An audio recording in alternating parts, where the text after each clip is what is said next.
Mr. Chairman, I have to comment. I'm rather struck by the irony here of before I left my office to come for this hearing, I was reviewing the directions that we're putting out to our people for shutting down and furloughing people.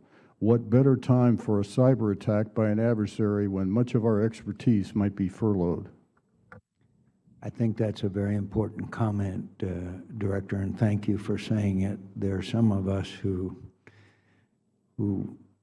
feel it's urgent that we inform the American people of the threats to our national security of another government shutdown. I believe that it was an Arkansas philosopher that said there is no education in the second kick of a mule, so I thank you for your comment.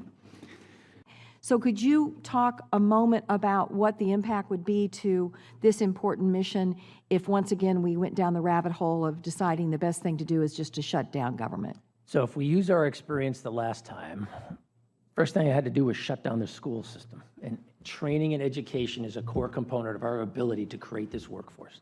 And to shut it all down because it was only mission essential. The second thing I was struck for, all travel that was associated with training, we had to shut all that down. So I couldn't send people to generate more insights, to gain more knowledge. We had to shut down some of our technical development efforts because of the closure. Again, put that all on hold. At a time where we have talked about the need to develop more capability, the need to develop more tools, I had to shut that all down during the period of the last shutdown. We were forced to focus our efforts on the continued day-to-day defense, which is critical, don't get me wrong, as Secretary Work has indicated, is priority #1 for us.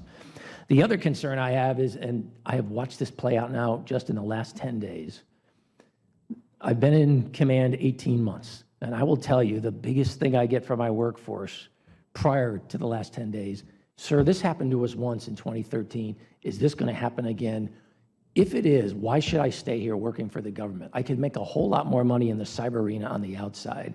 So in addition to the threat piece that the DNI has highlighted, my other concern is if we do this again, is the amount of our workforce that says, you know, twice in the course of 2 years, I've got a family, I've got mortgages, I've got to take care of myself. As much as I love the mission, as much as I believe in defending the nation, I can't put myself or my family through this.